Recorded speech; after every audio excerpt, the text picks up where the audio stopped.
When I would tell people that I defend human rights, you would kind of see this look in their eye, like, oh, isn't that nice? I'm for human rights too, but you can't get anything done, can you? And there's this assumption that human rights activists are well-intentioned but ineffectual. And I wanted to show that, in fact, we play hardball, that we are fully aware of the very good reasons that governments have to violate human rights. It's a way to stay in power, to get rid of the opposition. And we have figured out how to make that strategy more costly. And our aim is to really change the cost-benefit analysis behind repression.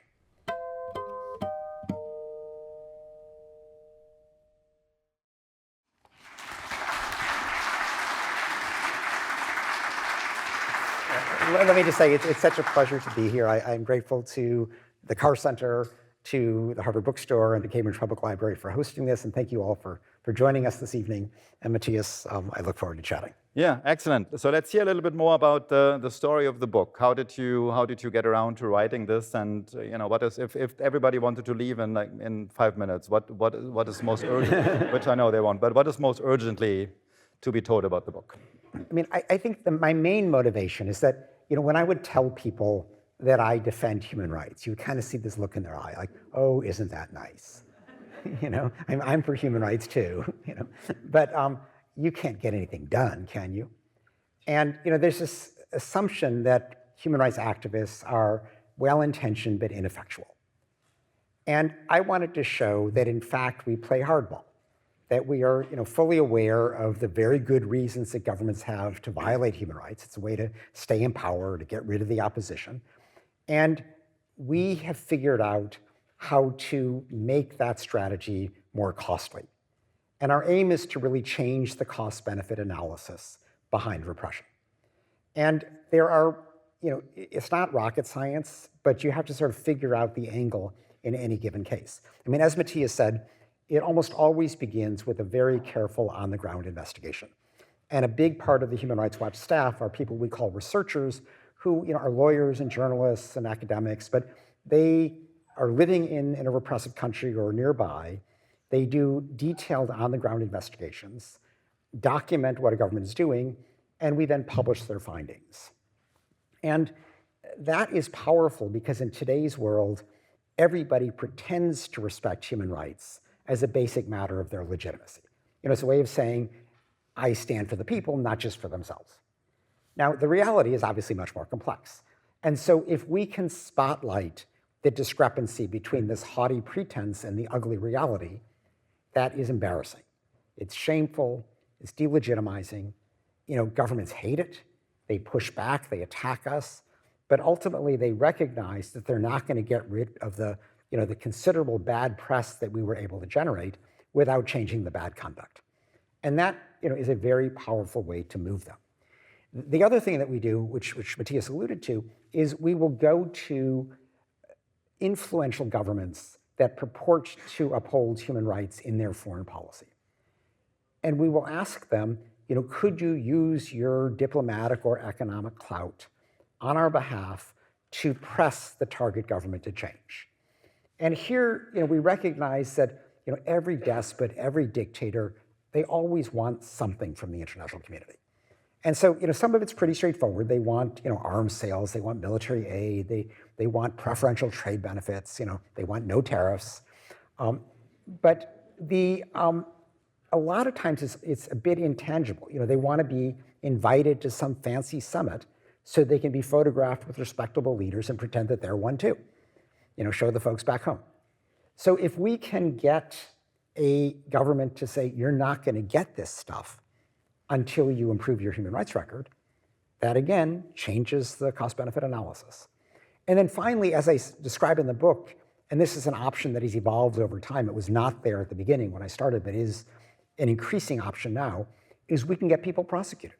There are tribunals that are available, infrequently, but nonetheless for important cases, where we can get people charged and occasionally tried, convicted, and sentenced. So those are really the three elements behind what we do.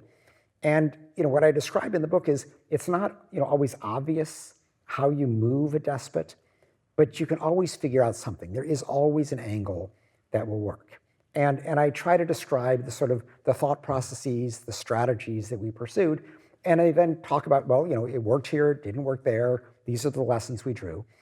It is rarely linear. It's rare that you get a quick win, but we have found that over time, if you're persistent and if you're sufficiently creative, you can move these governments and you can make a big difference, a life and death difference in many of these cases.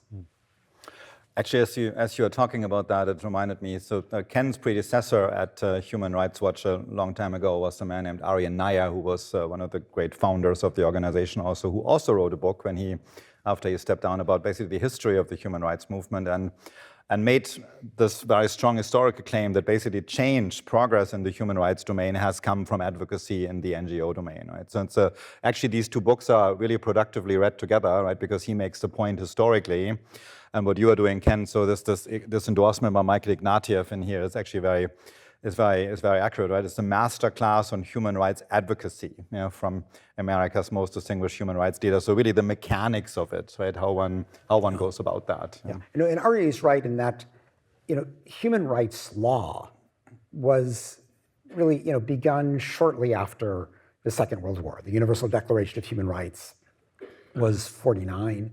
The International Covenant on Civil and Political Rights and Economic and Social Rights, those were adopted in 66. But it was not really until, the 70s that the human rights movement began to be felt. In fact, I describe how, governments at the UN wouldn't even name a perpetrator. That was considered impolite, undiplomatic. And, obviously if you say, you should support human rights, nobody feels the heat, nobody feels targeted, and nobody changes. So it takes, being undiplomatic in the traditional sense to start naming names so people do feel the heat. And that was NGOs that did it. That was, human rights groups, private groups, not governments, until we twisted their arm to start doing it. So before we're talking more about the arms twisting and other heavy-duty subjects, let me ask you one lighthearted question. So there are certain biographical parts in here. You tell us about your family. Also, you're coming from a German Jewish family and originally in Frankfurt, and that, of course, is fascinating background also to know in light of these accusations around Human Rights Watch's reporting on Israel. You don't otherwise, it's not otherwise mostly, it's biographical, it's autobiographical, as in you tell us about your advocacy, but you're not saying terribly much else about what was going on in your life, except your wife features quite prominently in terms of how wonderful and adorable she is. There's just one thing we do learn in passing, and really we just learned this in passing, that in your between college and law school, you worked in Paris as a waiter. You worked in Paris as a waiter. So one thing I was wondering, if I now go like garçon, garçon, you would react to that? Absolutely. Qu'est-ce que vous voulez? Can you tell us a little bit about why were you in Paris working as a waiter? This has a little bit of relevance, Matthias, in that, today when people apply for a job at Human Rights Watch, they have an embarrassing amount of experience. And, you go to school like Harvard and their clinics and their fellowships, and they've had multiple courses and they spent, 2 or 3 summers abroad.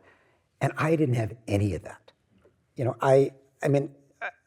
In law school, and I didn't go to Harvard, I went to Yale, sorry. But, they offered one human rights course. I signed up for it. They canceled it. So I have never taken a human rights course in my life. I teach 2 at Princeton, but, I never taken one myself. I went into a field where there were no jobs. Human Rights Watch had 2 employees. And in terms of my background, I had nothing. There wasn't much of a human rights movement to work with. And my, international experience was literally, being a waiter in Paris and learning French. So it's embarrassing how little I had. And that was true even when I got started, because I started working as a lawyer in New York for lack of anything else to do, and I was actually a federal prosecutor for a number of years. And I would volunteer nights and weekends doing human rights work. And the field was so rudimentary that they assigned me Poland after martial law was declared to crush solidarity, even though I had never been there, I didn't speak Polish, I had no background, but the field was just beginning. And so they had some young kid and they said, here, do Poland, And I even wrote 2 reports which got New York Times articles about them. for essentially doing, secondary source investigation. So it was really embarrassing to look back at. And the movement has become much more sophisticated now. We hire people who have, first of all, are like 80 different nationalities. They have the languages. They live in the country. And the detail that goes into the investigations and the sophistication is radically different from when I started. But I sort of tell these stories to show that, the movement is not that old and it has evolved. Yeah. So to move on to some particular countries, so one country that is very much on your radar and also throughout your career and throughout the book is China. And what you say is, you said there's no greater threat to the human rights system than China under Xi Jinping. Can you elaborate as to why you think that? Okay, I'm actually asked this a lot because people are a bit surprised. They say, well, what about Putin in Ukraine? What about Netanyahu in Gaza? What about the conflict in Sudan, or what Kagame is doing in Eastern Congo? And those are all awful. What Xi Jinping is doing to the Uyghurs is also awful. But if you listen to what Matthias read, I'm not saying that China is the worst human rights violator. They're up there. But I'm saying they pose the greatest threat to the global human rights system. And by that, I mean that China stands alone in trying to rewrite the rules of human rights and rewrite the way that human rights are defended. With the rules, the standards for what governments are supposed to do with respect to their people, both positively and negatively, are set forth in quite a bit of detail in a series of treaties.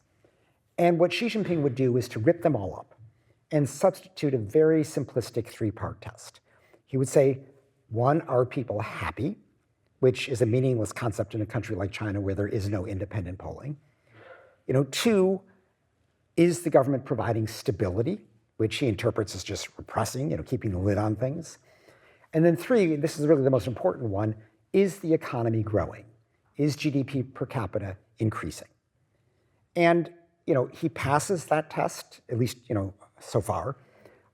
He has pulled, hundreds of millions of Chinese out of poverty. But what is dangerous about this as a tool is there's nothing about the individual. And the individual is the essence of human rights. What human rights are really about is how do you protect the individual from the collective. And Xi Jinping's definition of human rights is all about the collective. So there's nothing in there about, do people have the capacity to influence their government, to decide, how they govern. And there's nothing in there about the government's obligation to use its available resources to meet the most basic needs of their people. That's what economic rights are about. So he doesn't want you asking questions about how are the Uyghurs doing, or how are the Tibetans doing, or how are rural Han Chinese doing. It's just, is the economy growing? And so this is a radical dumbing down, really an evisceration of human rights standards. And then to make matters worse, in places like the UN Human Rights Council in Geneva, where we do a lot of work, the council is significant because it authorizes investigations and reports and can condemn governments. And governments hate that condemnation probably more than anything else because it's a condemnation by their peers. It's a group of governments. And Xi Jinping would change the procedure in Geneva. So instead of investigating, reporting, and condemning, they would just have nice, pleasant conversations, government to government, about how each government is finding its own unique path to respect human rights. So utterly deferential, no pressure, and nothing to change Xi Jinping from his chosen course, which has very little to do with human rights. So that's why I view China as the greatest threat to the human rights system. And it's not just doing this, a little bit here and there. It's not freelancing. It's devoting significant proceeds from the world's second largest economy to completely undermine this system that it views as a threat to its legitimacy. Because, one final point I'll make here, if you ask Xi Jinping, why are you president of China? He can't say, well, I was elected, free and fair election. He just has to say, well, the Chinese people want the dictatorship of the Chinese Communist Party. But, whenever they have the capacity to speak, take Hong Kong in 2019, 2020, there are, huge demonstrations against the dictatorship of the Chinese Communist Party. It's the last thing Taiwan wants. And so that's a bit embarrassing, because whenever somebody has a chance to say something on the topic, they say no. And so China puts great, great importance, attaches great importance to getting other governments to treat it as legitimate. And that gives us leverage, because if we can get the UN to condemn China, that is, a real sting. It's something that China desperately avoids. I tell the story in the book how in October 2022, we tried to put China's treatment of the Uyghurs on the agenda of the UN Human Rights Council. We ended up losing by 2 votes, but it was so important to Xi Jinping that he himself was personally calling heads of state, trying to get them to vote with China.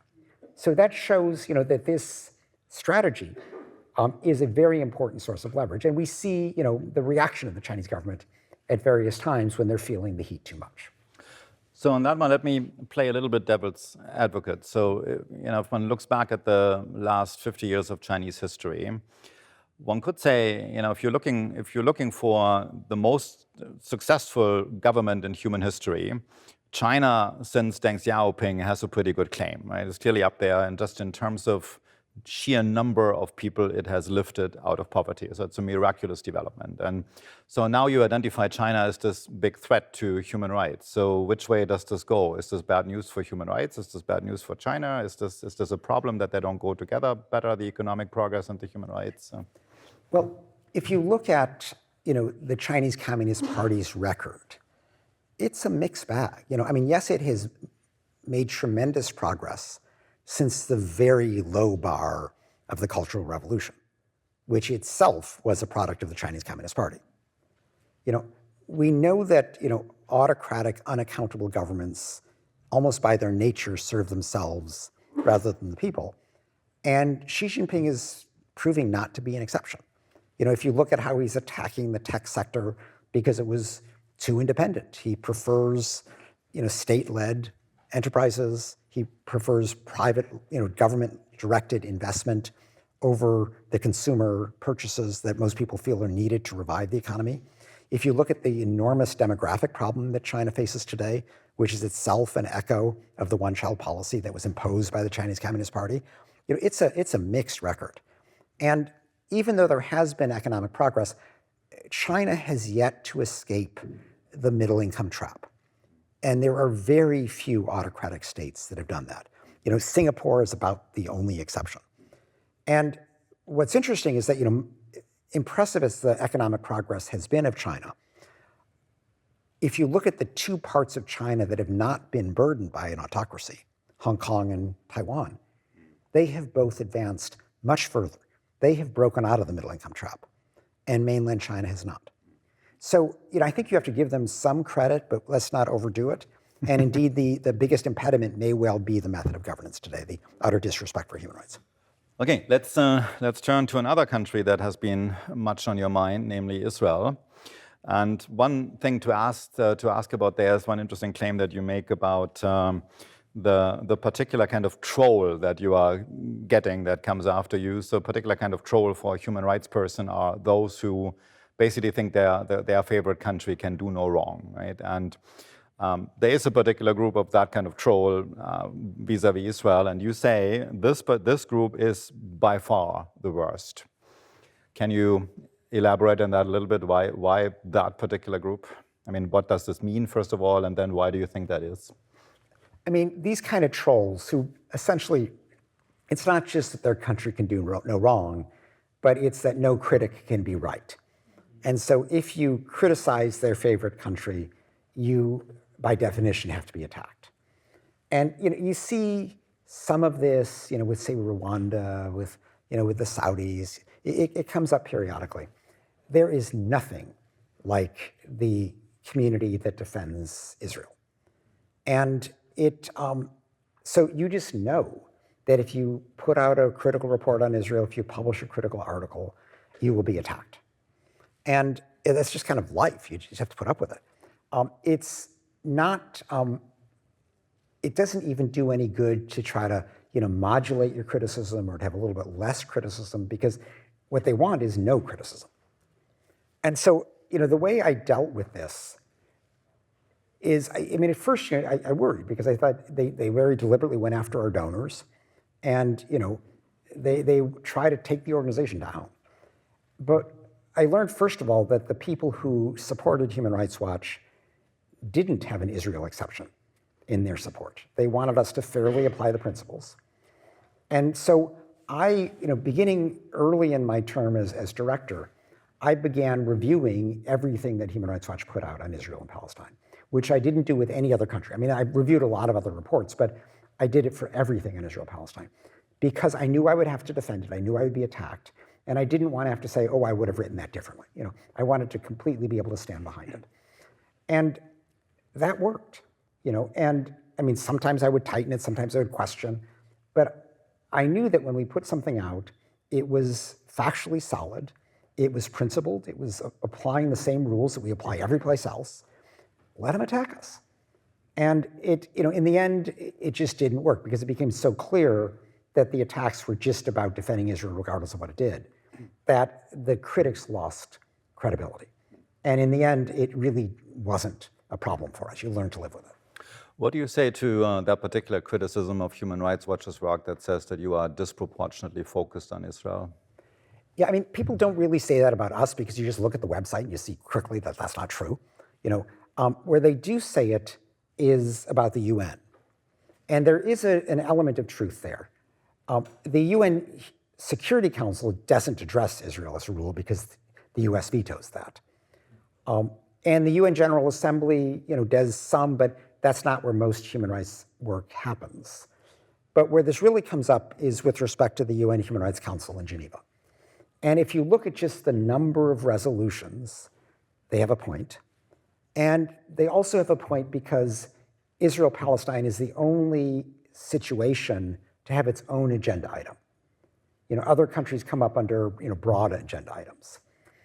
And so we at one point said, okay, we understand where you're coming from here. Why don't you, defenders of Israel, propose a single combined, comprehensive resolution? We're not gonna have a bunch of little ones, but just one resolution, which we will introduce under a regular agenda item, not the special agenda item. And so this will satisfy you. It won't be overreach, it won't be a special item, it's just one. Needless to say, they didn't take the offer. And it became clear that this was just an excuse to try to prevent any criticism of Israel. And we kind of called their bluff in that sense. So Israel is very heavily in the news this week for various reasons, for increased military activity in Gaza, but also because of the visit that Prime Minister Benjamin Netanyahu was just paying to Hungary and the occasion of which Hungary left the International Criminal Court. Who is Benjamin Netanyahu in your world? How do you think about his human rights record? I mean, he has an abysmal human rights record. It's just, it's quite clear that in Gaza, he is fighting this with extraordinary indifference to Palestinian civilian life. And you can see this in the starvation strategy that he was charged for by the International Criminal Court. He denied that he was doing it, but interestingly, the starvation stopped. During the temporary ceasefire, the food came flowing in. And now that Netanyahu wants to put pressure on Hamas, he's just cut off the food again. So it's clearly a very deliberate strategy, and that's a war crime in itself. The Geneva Conventions require permitting access to humanitarian aid for a population in need. But also the bombing and the use of these enormous 2,000-pound bombs that Biden suspended, Trump has now resumed, but these decimate neighborhoods. They will kill potentially anybody within a 2-football field radius, utterly inappropriate in a densely populated area like Gaza. They have been targeting even like a low-level Hamas fighter, accepting up to 20 civilian deaths in the process, a totally disproportionate, war crime response. And, I could go on and on, but there is, it's either indifference or it's collective punishment. It's hard to see what it is. I think the ultimate aim of this, and the reason that Netanyahu kind of jumped at Trump's suggestion of a Gaza Riviera, is that Israel would love to make conditions so awful that 2 million Palestinians flee Gaza, and they solve the Israeli-Palestinian problem by getting rid of the Palestinians. And Gaza is step one, and then what the West Bank would be very likely to follow that. So I think that's a lot of the rationale here. So far, the Arab states have absolutely said no, despite the risk of losing U.S. military aid. But Trump has now legitimized what is a blatant war crime. Article 49 of the Fourth Geneva Convention says you cannot force out an occupied population. The scale of this forced deportation would be a crime against humanity. So there is, nothing legal about it. But Trump has taken something that was, up until now, just the dream of the Israeli far right, and has turned it into a policy option. Not made it any more legal, but just, blessed it with his indifference to these sorts of things. So that's where we are at this point. Let's change gears a bit. I'm going to come back to the Israel topic when I'm going to ask you later how Trump can win the Nobel Peace Prize. So we're going to be back there. But let's talk a little bit about Human Rights Watch as an organization, or human rights organizations per se. So one very nice feature, one very endearing feature about how you write your book is you give a lot of credit. So you identify them. You say we could do this because this person did this, and this person ran this enormous, brought this enormous danger to their lives, and so they did it, and so we could do something with this. And also at the end you say this is your legacy, right? So that you built this group of people, that there is this network, and the human component of that. And this is I think a very pleasant feature of your book. And at the same time, it's also, you occasionally touch on managerial issues, and running Human Rights Watch, a big organization, comes with managerial issues. And so 2 questions about this. So it is an interesting feature, a noteworthy feature about the world of human rights organizations, that they tend to often be rather tough places to work. Yeah? So often people get rather bruised there, and you touch on that a little bit. And in my experience as the director of a human rights center, I hear that quite a bit about people getting frustrated and working for human rights organizations. And you say a little bit about that, or why that is. Can you maybe elaborate that a little bit on that? And then as a follow-up, so that people don't get discouraged by that discussion, what would you say to encourage people to be in human rights as a career? Well, I mean, Matthias, I wouldn't put it quite so bleakly, in the sense that,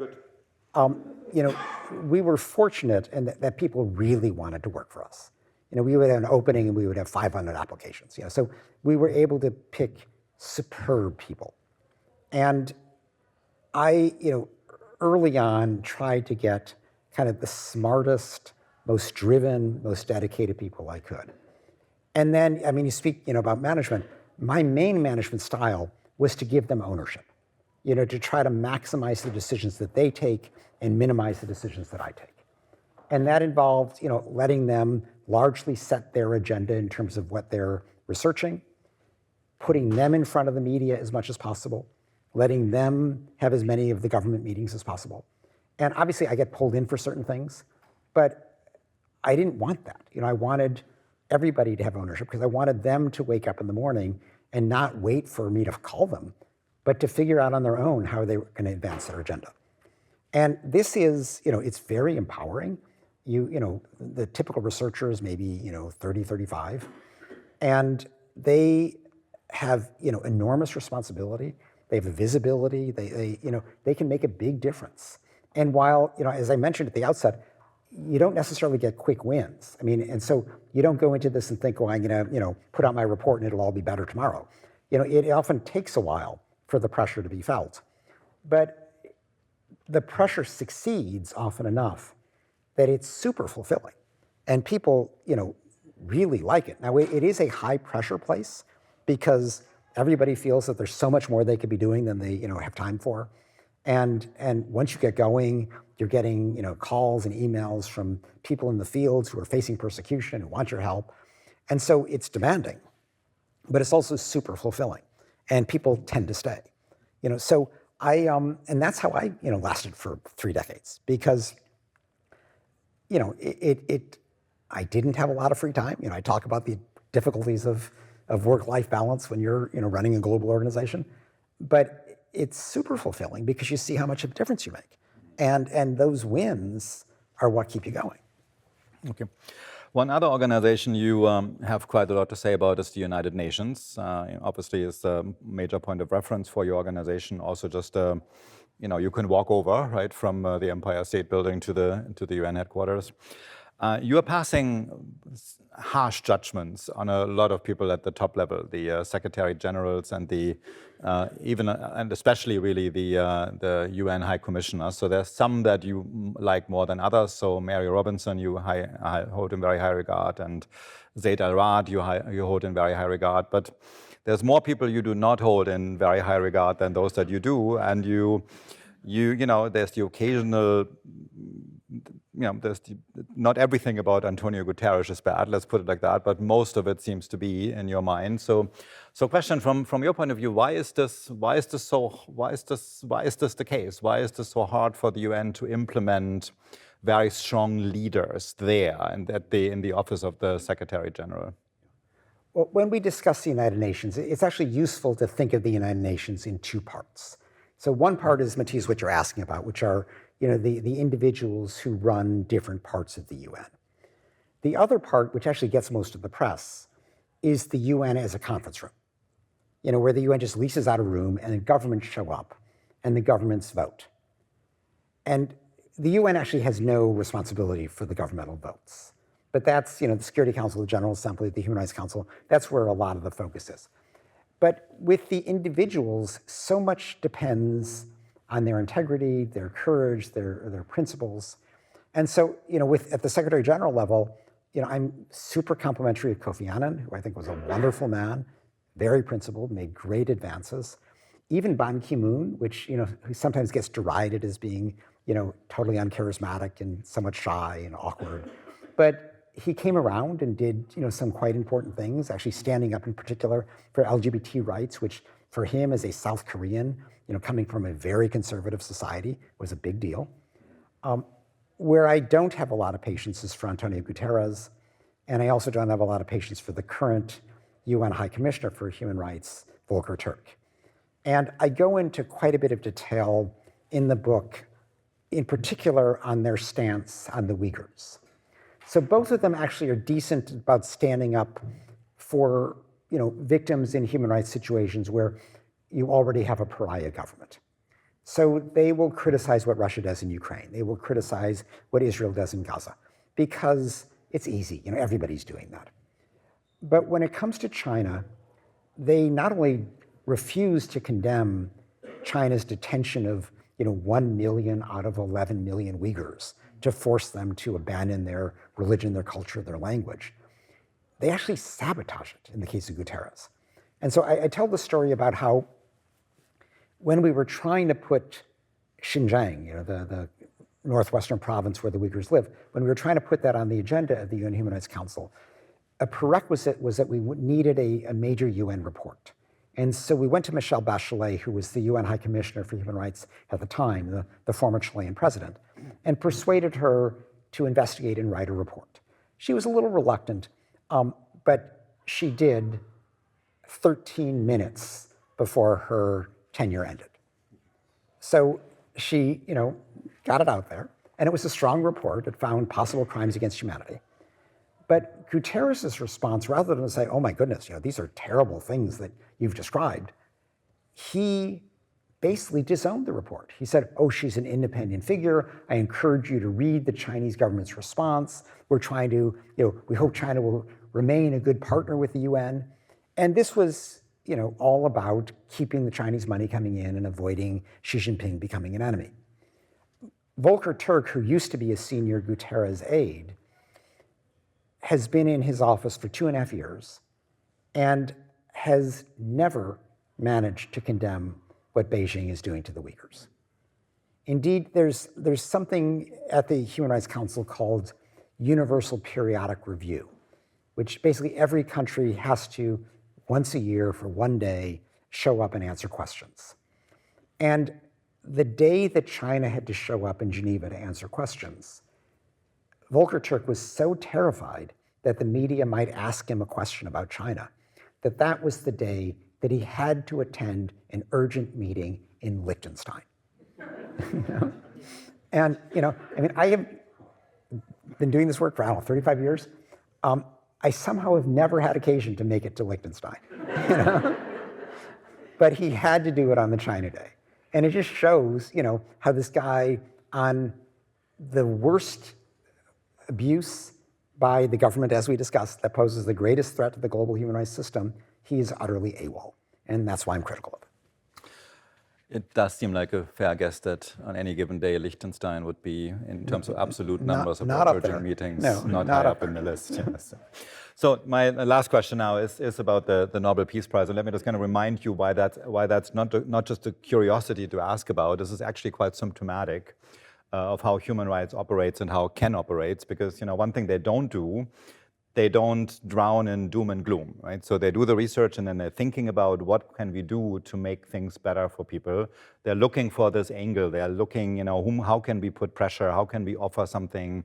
How can we build an alliance to do that? And that always involves asking the question, what is it that these people care about? Yeah? And so one thing that Trump cares about is great headlines. First of all, headlines. Ideally that kind of headline. So Nobel Peace Prize. How would he do it? All right. Well, when I talk about shaming as a tool, people say, well, what do you do with somebody like Trump who has no shame? And I think that that's actually too narrow a way to look at it. I mean, it's true if you go to Trump and say, you're violating human rights, he's likely to say, what are those? He could care less. But he does care about his reputation, which is what shaming is really about. And his self-image is of a master negotiator, the art of the deal, the super sophisticated person who can pull off a deal in an impossible situation. I think that's great. And I want him to want the Nobel Peace Prize. I'm not saying he deserves it, but I even, the fact that Henry Kissinger won the Nobel Peace Prize, shows that this is, not a total pipe dream. So let's keep him thinking about this. Now, why do I say that? Because, let's take Gaza. He's not going to get the Nobel Peace Prize through advocacy for massive ethnic cleansing. Okay, that's going to get him nowhere.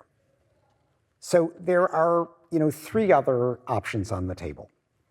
One is to recognize that the settlement project is so advanced that the possibility of a viable, contiguous Palestinian state is so difficult that we should just see what is referred to as a one-state reality between the Mediterranean Sea and the Jordan River, and just say, fine, we give up. No Palestinian state. We'll just have equal rights for everybody in that territory. Now, of course, that's the last thing that Israel wants, because there are roughly the same number of Jews and Arabs in that territory, and they would lose a Jewish majority. So that's a non-starter. Second option, which is the Netanyahu preferred option, is the status quo, endless occupation. But increasingly, that is understood as apartheid. That you can't just rule people endlessly and give them no rights. And Human Rights Watch, and frankly, every serious human rights organization that has looked at it, not making an historical analogy to South Africa, but applying the relevant international law, the International Criminal Court Treaty, and the UN Convention on Apartheid, has found that this is apartheid. And this summer in July, the International Court of Justice essentially said the same thing.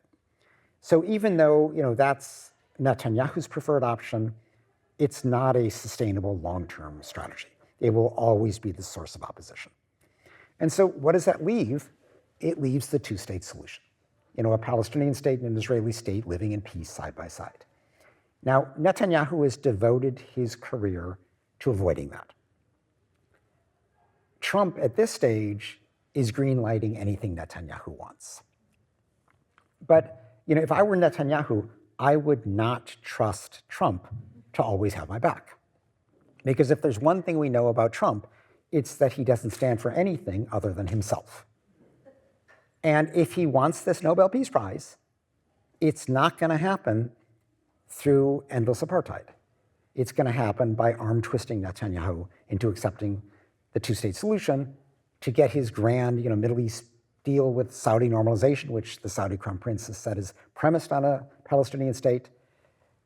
And that's going to require, pressure on Netanyahu. And we've seen this happen already. Trump has only been in office for 2 minutes, but Biden pressed Netanyahu for months for a ceasefire, and Netanyahu didn't agree to the temporary ceasefire that began at the end of January until Trump came in and insisted on it. Because if it was just Biden, Netanyahu knew that he had this, whole contingent of the Trump-led Republican Party to the right. So he ignored Biden. But if Trump comes in, owning the Republican Party and says, you got to do this, Netanyahu has no place to turn. So, is this imminent? Absolutely not. Is it even likely? I wouldn't even go that far. But it's not impossible because, given Trump's prioritization of himself and given his, repeatedly stated desire for a peace prize, this is the route. And if we can make him understand that, that's our best bet for making positive progress on the Israeli-Palestinian conflict. If indeed, the floor is open.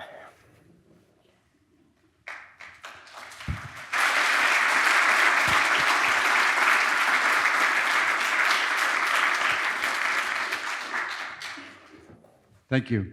My question is that we're here in Cambridge and we're just seeing these violations against the students about their freedom of speech. My question to you is, where does Harvard and Columbia stand in terms of their own violations of their own students? Okay, well, let me answer maybe in two parts. Because, if you're talking about the deportations of certain students who are here legally, the tough student had a, completely valid student visa. Columbia, Mahmoud Khalil had his green card. Anybody in the United States, even if you're an undocumented immigrant, has First Amendment rights. They're not absolute in the sense that the government can still deport you, but for quite limited reasons. And the reason that Marco Rubio is saying, these people are threatening our foreign policy, is that is the narrow exception. If somebody's presence in the United States or what they say really undermines US foreign policy, that is a recognized exception to the First Amendment. There is no way that the tough student, co-signing a completely innocuous op-ed had anything to do with US foreign policy. Nobody even knew she did it until she was arrested. And so this is blatantly illegal. And I'm hopeful that the courts will recognize that. And I think there's a reasonable prospect that they will.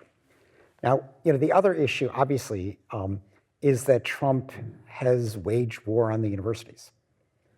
And this is, the fact that he's, threatening $9 billion, to take away from Harvard, or, hundreds of millions of dollars from Columbia, and now Princeton. He's just going down the line. I think we, first of all, have to recognize what this is about. I don't know that Trump reads anything, but the people around him have read the autocrat's playbook. And this is, page by page, what the autocrat's playbook prescribes, which is, the way you deliberately try to undermine the checks and balances on executive power. And you do it, piece by piece. You don't attack frontally, but you pick off, one independent voice after the other. And we see Trump doing this, threatening a judge with impeachment, going after the law firms so people don't dare even bring a lawsuit. The universities as centers of independent thought are a key part of this. He's begun to go after some journalists with defamation suits. It's just a matter of time before he goes after civil society by accusing people of either supporting terrorism or being too political and losing their 501c3 status. This is all entirely predictable, and it's just what Viktor Orban did in Hungary. It's just what Erdogan does in Turkey. They're more advanced than Trump is. So I think it's important. There's some lessons we can learn from how this has been resisted, and there has been successful resistance in a number of countries. One is to put it in context. Don't play Trump's game of treating everything as if it's an isolated incident. The attack on Harvard is deliberately part of a much broader attack on the checks and balances on Trump's power, and which are essential for democracy. So we should be clear about what this is from the outset and describe it in those terms. A second lesson is it shouldn't be each for themselves when it comes to fighting this, which is what it has been so far. And I understand everybody wants to keep their head down and they don't want to stick it up because they don't want to be chopped off. but it's just a matter of time before you're attacked. And it is, I think, the only way to resist this is to build broad coalitions, of universities, of law firms, which so far has not happened. But I think we need, to encourage that, because if it's just, Harvard fighting for itself and Columbia fighting for itself, Trump's going to win. We need a much more of a collective defense to have any chance of prevailing.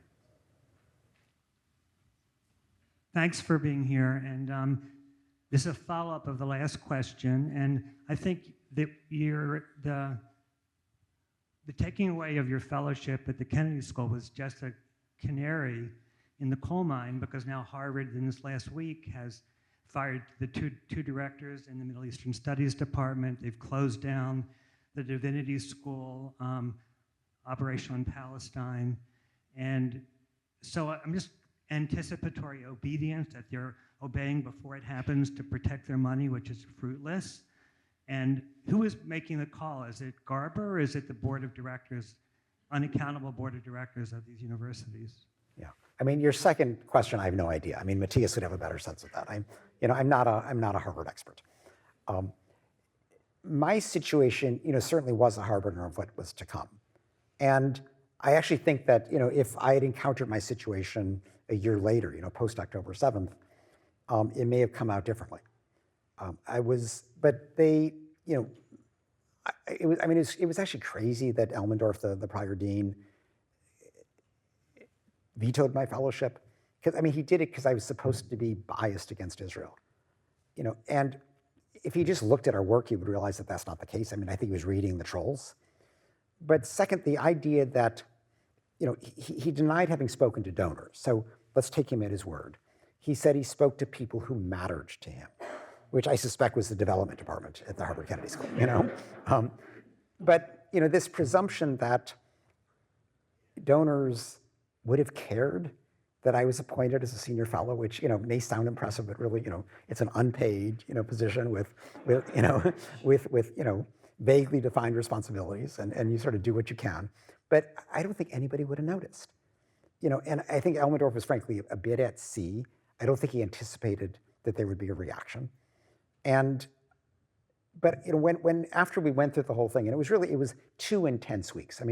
It became public with this Michael Massing article in The Nation, and it was literally 2 weeks from the publication of that article to the reversal that Matthias described after, the faculty at the Kennedy School unanimously disagreed with what Elmendorf had done. And so to his credit, he changed his views. But at that stage, one of the things I asked, and I did this both with Elmendorf and with Garber, is, I was able to generate a lot of media attention because I had a certain profile. I'd been at Human Rights Watch all these years. What about your ordinary student, your ordinary faculty member who can't do that? And who's going to self-censor or be dismissed without anybody noticing? So I asked, would you, either the Kennedy School or Harvard as a whole, reaffirm explicitly the right to academic freedom in the context of discussion of Israel and Palestine? And they wouldn't do it.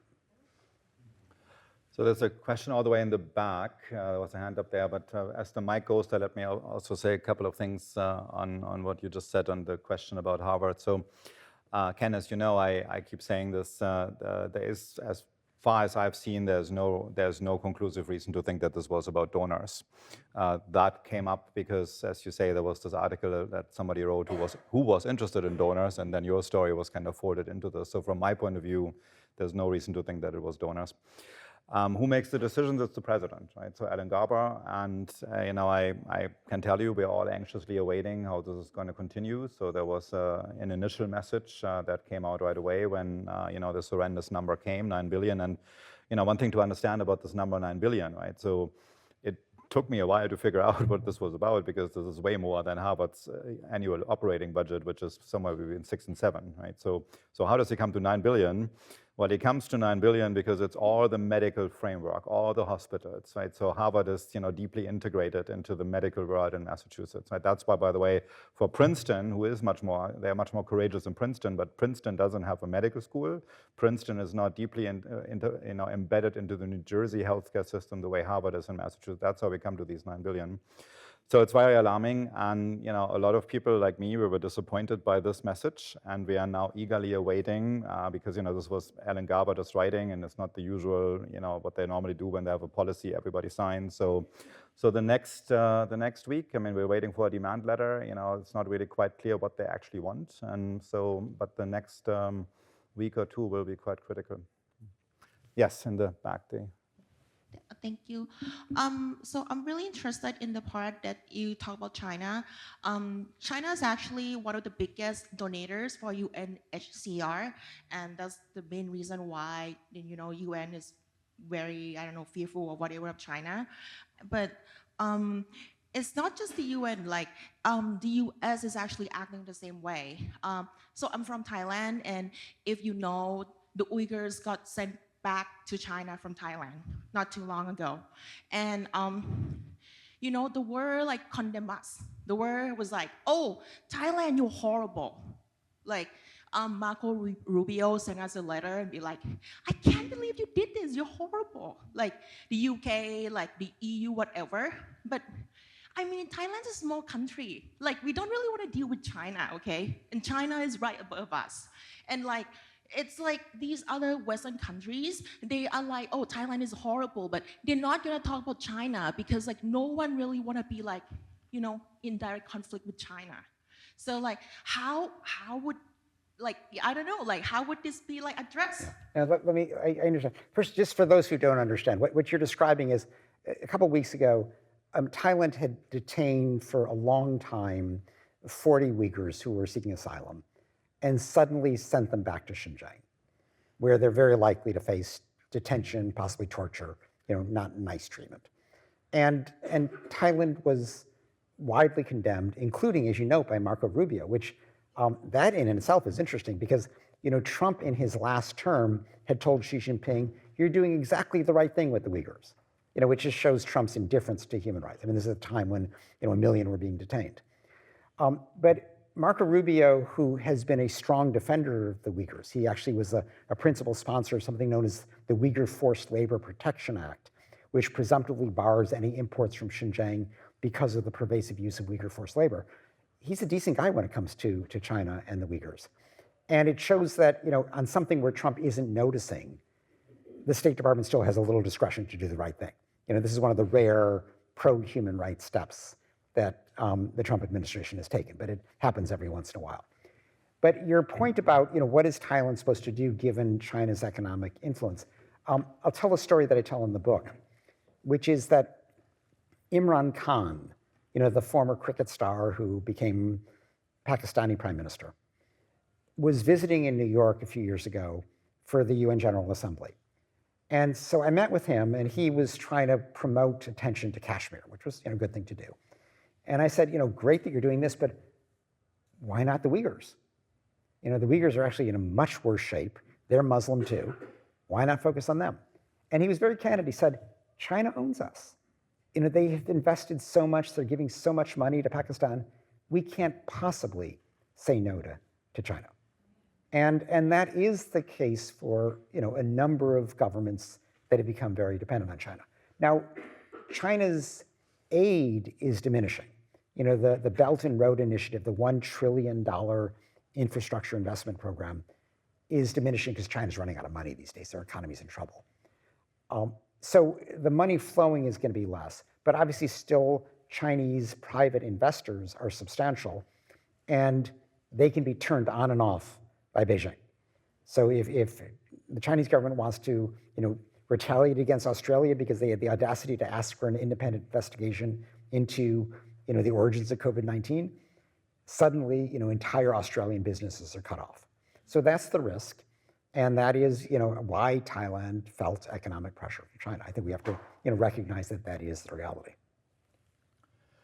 So since the last question was about China and we spoke about China quite a bit, let's give the last word on this to Ai Weiwei, who wrote an endorsement, and I will just leave you with that. And what he says, what Ai Weiwei says about Ken's book, he says, this book represents a lifetime devoted to the fight for essential rights, a testament to the thoughts and experiences of a truly courageous individual, a wise, deeply insightful analysis that also serves as a practical guide for action.